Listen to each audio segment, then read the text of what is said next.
લોકસભા ચૂંટણીના ત્રીજા તબક્કામાં 7 મેના રોજ ગુજરાતમાં મતદાન થવાનું છે, જેને પગલે કોંગ્રેસ અને ભાજપના નેતાઓ ઠેર ઠેર પ્રચાર કરી રહ્યા છે। ઉમેદવારોને જીતાડવા માટે સ્ટાર પ્રચારકો સભાઓ ગજવી રહ્યા છે।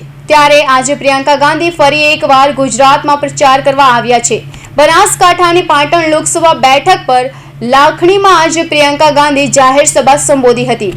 ગુજરાતમાં ચૂંટણી પ્રચાર અર્થે આવેલા કોંગ્રેસ મહાસચિવ પ્રિયંકા ગાંધી કહ્યું હતું કે તમે બધાએ વેક્સિન લગાવી છે ને, સર્ટિફિકેટ પણ મળ્યું છે। આ સર્ટિફિકેટમાં શહેનશાહનો ચહેરો હતો। આ વેક્સિનને એક કંપનીએ બનાવી હતી અને તે કંપની પાસે પણ ભાજપે ફંડ લીધું હતું। આજે રિપોર્ટમાં સામે આવ્યું છે કે વેક્સિનના કારણે કેટલાક લોકોને હાર્ટ એટેક આવી શકે છે। જે કંપનીઓમાં તેઓએ રેડ પાડી હતી તેની પાસેથી પણ ફંડ લીધું છે અને રેડ બંધ કરી છે।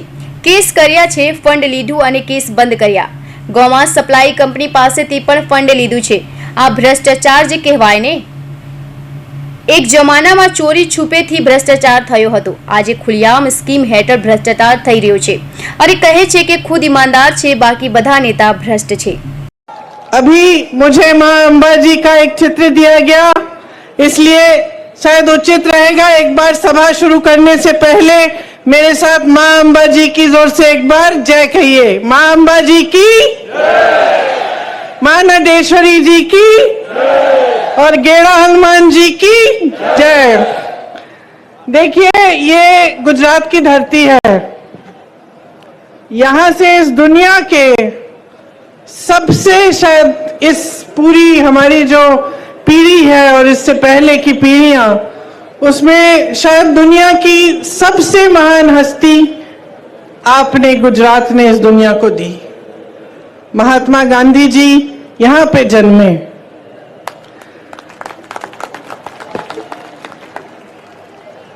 श्री सरदार पटेल जी भी गुजरात के ही पुत्र थे। वीर रणछोड़ रबाड़ी जी भी इसी धरती के थे।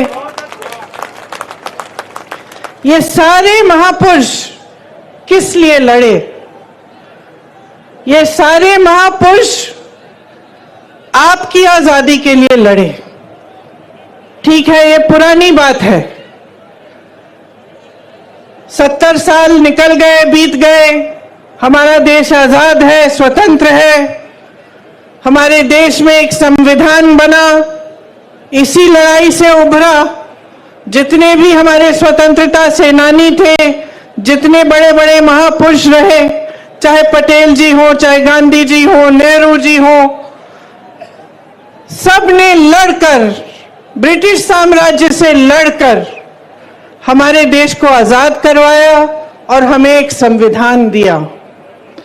ये संविधान जो उन्होंने हमें दिया, इसका महत्व आपको ઇલેક્ટ્રોલ બોન્ડને લઈ ભાજપને આડે હાથ લેતા કહ્યું હતું કે ચાલો આજે હું તેમના ઉપર ભ્રષ્ટાચારનો આરોપ લગાવી દઉં। મોદીજી એક સ્કીમ લાવ્યા હતા, તે સ્કીમનું નામ હતું ઇલેક્ટ્રોલ બોન્ડ। જે પણ કોઈ રાજનીતિક પાર્ટીને ફંડ આપશે તેનું નામ ગુપ્ત રાખવામાં આવશે। આ સ્કીમ હતી, કોઈને ખબર ન પડવી જોઈએ કે અદાણી અને અંબાણીએ કેટલું ફંડ આપ્યું છે।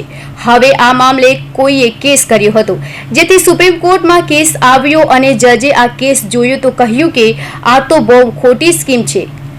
રાજનીતિક પાર્ટી જનતાની સેવા કરે છે અને તેને જોયો તો ફંડ આપ્યું હોય તે જનતાને ખબર હોવી જોઈએ।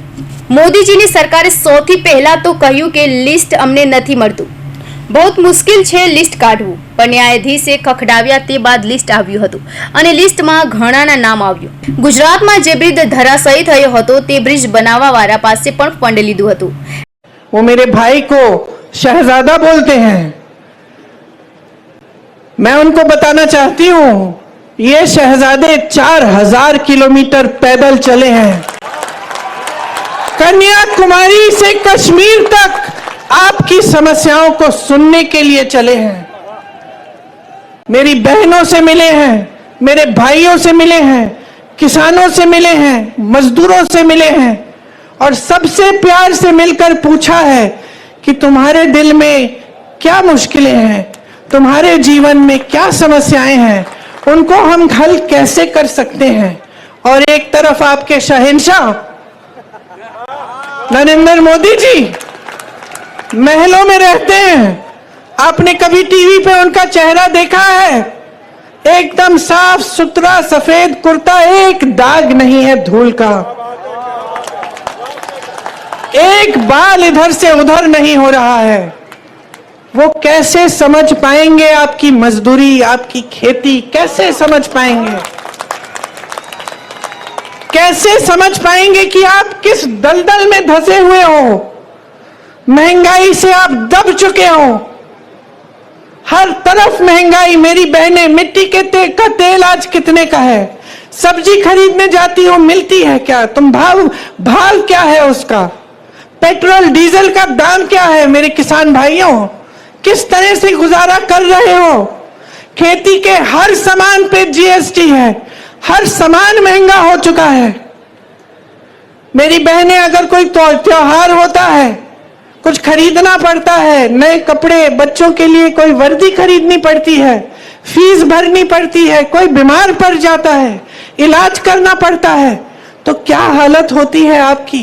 ये मोदी जी नहीं जान सकते, क्योंकि मोदी जी अब अपने महल में बंद हैं, सत्ता से घिरे हुए हैं। उनके आसपास जितने भी लोग हैं उनसे डरते हैं, उनको कोई कुछ कहता नहीं है, और अगर कोई आवाज उठा भी ले तो उस आवाज को दबाने की कोशिश होती है। आज उनको ये नहीं पता है कि आप कितनी समस्याओं से जूझ रहे हैं।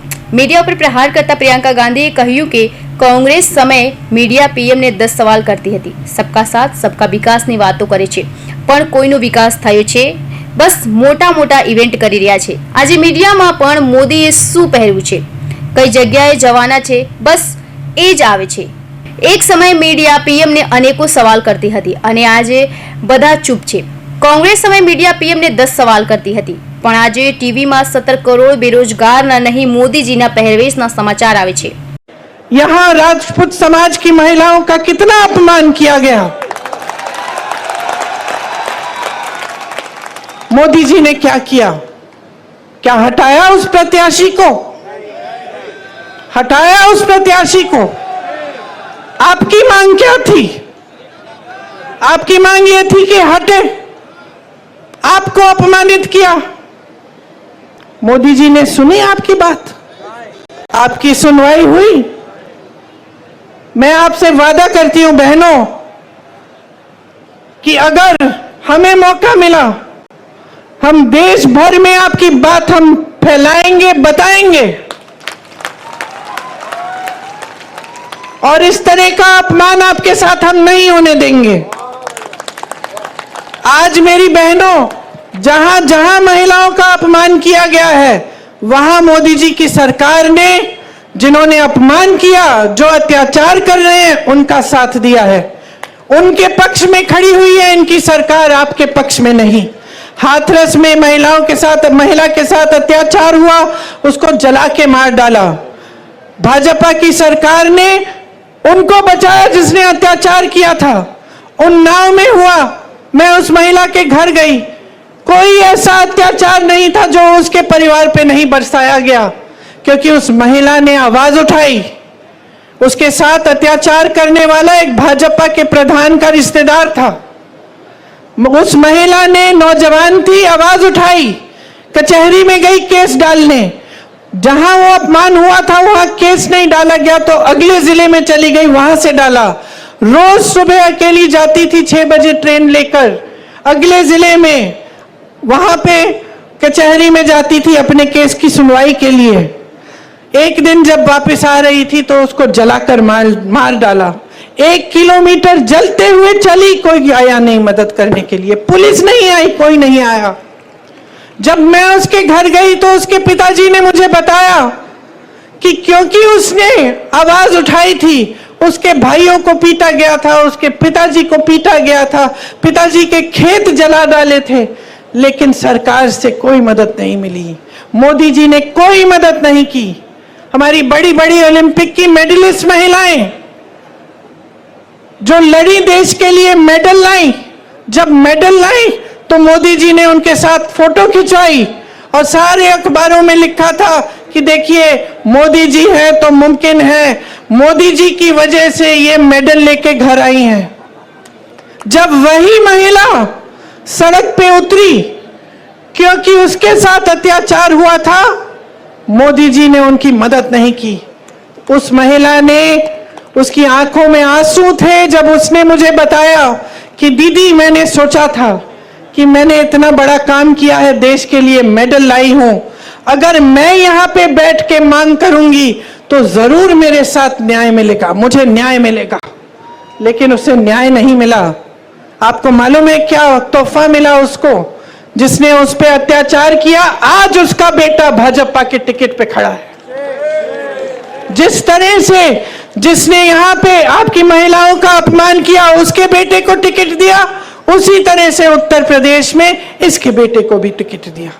ये है नरेंद्र मोदी जी की सरकार की। રૂપાલાએ કરેલ ટિપ્પણીને લઈ થયેલ રાજપૂત સમાજના વિરોધ વચ્ચે પ્રિયંકા ગાંધીએ કહ્યું હતું કે રાજપૂત સમાજની મહિલાઓને કેવું અપમાન થયું છે, પણ મોદીએ શું તેને હટાવ્યા? તમારી માંગ ખાલી છે, ઉમેદવારને હટાવવાની હતી, પણ તેને ન હટાવ્યા। હું વચન આપું છું કે જો અમારી સરકાર બની તો દેશમાં તમે તમારી વાતને રજૂ કરીશું અને આ પ્રકારનું અપમાન અમે નહીં થવા દઈએ। કૌશિક પટેલનો report, Hind TV news, Surat.